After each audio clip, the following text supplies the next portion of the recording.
But what happened last week when they took a shot at my hero and they tried to kill the next president of the United States? Enough was enough. And I said, let Trumpomania run wild, brother. Let Trumpomania rule again. Let Trumpomania make America great again. There is perhaps no better encapsulation of the current state of American politics than Hulk Hogan's appearance at this year's Republican National Convention. I'm here tonight because I want the world to know that Donald Trump is a real American hero. And I'm proud to support my hero as the next president of this United States. I don't think Donald Trump has ever looked at Melania the way he's looking at Hulk Hogan right now, because Trump knows this stunt is playing directly into one of the Republican Party's main policy platforms, owning the libs at all costs. And I know tough guys, but let me tell you something, brother. Donald Trump is the toughest of them all. Ah, yes, because lying about bone spurs to dodge the draft is what a real tough guy would do. And Hogan should take a hard look in the mirror to realize that one of the weakest things anyone could do is resort to slurs and bigotry to describe something you disagree with. Hogan is heard on the tape, which was recorded in 2006, talking about his daughter Brooke, who he accused of sleeping with an African American. I mean, I am a racist to a point.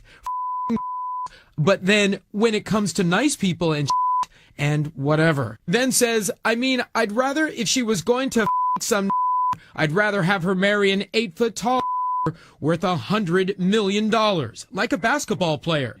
Guess we're all a little racist. If you've been following the disastrous end to Hogan's career or our work over the years, this is hardly surprising. Just like seeing the room of majority white people at the RNC wildly cheering and celebrating two union-busting racist scumbags like Hogan and Trump. Hogan's speech was a pretty standard affair for a Trump rally as far as the content he talked about, but that was never the true goal of his appearance. What the campaign really wanted to weaponize was his showmanship, theater skills, nostalgic celebrity persona, and personal history with Trump. Far too many Americans are disengaged with the entire political system because they see it as a glorified WWE match or a soap opera with far less scandalous plot lines, and the politicians only serving certain segments of the population. While people who think like this are correct on many levels, the fact that this attitude even exists and political participation is as low in our country as it is gives a rise to figures like Donald Trump and much more dangerous candidates, while also empowering the fringes of the Republican Party to seize more power however they can get it. I was just in the back trying to get my head right and get into the moment, and I started thinking, I'm Dr. Hogan. I'm Dr. Hogan. I can fix Trump derangement syndrome because Donald Trump has so much love and he cares so much about this country and he cares so much about people that Trumpomania is the cure for, Trump derangement syndrome. Yeah. But I forgot to say it.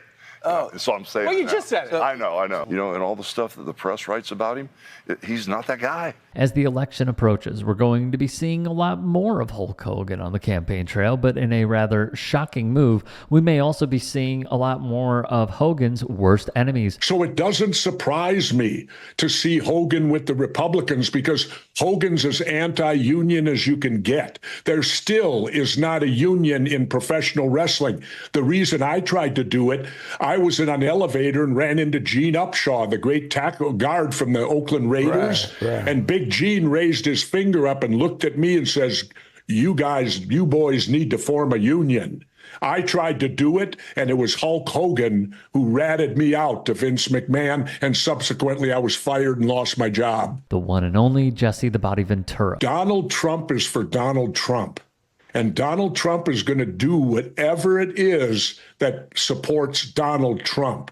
So he looked the situation over. He obviously saw that he could take over the Republican Party. So he changed his views. He went from pro-choice now to, no rights for women's reproductive. He's gone far right. He's trying to say he's now a religious person. This is one of the most infuriating aspects of Trump's rise from observing outside of the cult. Anyone with a functioning brain knows he's nothing but a narcissist working to further his own ambitions and has never and will never care about anyone other than himself. Maybe his daughter Ivanka. Governor Walz served honorably for 24 years in the National Guard. After 20 years, you are eligible to retire at any time you deem necessary. They talk about him missing his deployment. Well, maybe Mr. Vance should ask the real question. What is the National Guard doing deploying to a foreign country in a foreign war? Well, let's go into history and figure out how that happened. That happened because George W. Bush and Dick Cheney went into the Iraq War based on lies, no weapons of mass destruction, no ties to Al-Qaeda, nothing with 9/11, and they ran out of bodies. They needed more bodies. They couldn't implement a draft. That would be political suicide. So what George Bush did was sign an executive order sending the National Guard into foreign deployment. The National Guard is not for foreign deployment. Their name says what they do. They guard our nation from within. We cannot stress enough how refreshing it is to see someone like Ventura tell the unequivocal truth about the Iraq War on national television while defending Tim Walz's military credentials. A Vietnam War veteran himself, Ventura knows exactly how the government views service members. Disposable fodder used solely to stay on top of the geopolitical leaderboard. Who does he have respect for? Donald Trump. The biggest draft dodger from the Vietnam War, the rich white boy who bought his way out of it. I come from South Minneapolis. My friends and I didn't get out of it. We either got drafted or we enlisted. I know 6 or 7 or 8 of my friends. Donald Trump was your typical rich white boy who didn't have to serve in Vietnam because he could buy his way out of it. And that's who Vance is standing with, this guy who leads from the rear. You don't criticize another veteran and how they served, whether they're a cook or whatever they do. They all have a job to do. And if you're going to be successful, everybody has to do their job and pitch in to be successful. This attitude is precisely why Ventura needs to be out on the campaign trail more.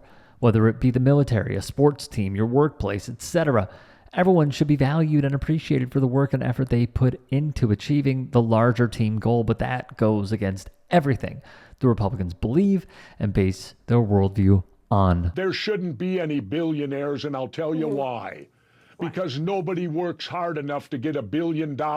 And my hardest job I ever did was going through Navy SEAL training, and I was making $4 a day. And you're going to tell me a billionaire worked harder than I did? Bull crap. If you can and are willing, please become a paid member here at TYT Sports. And or go to tyt.com/join. In addition, you can follow me on Twitter, Instagram, and TikTok. Appreciate it. Have a great day.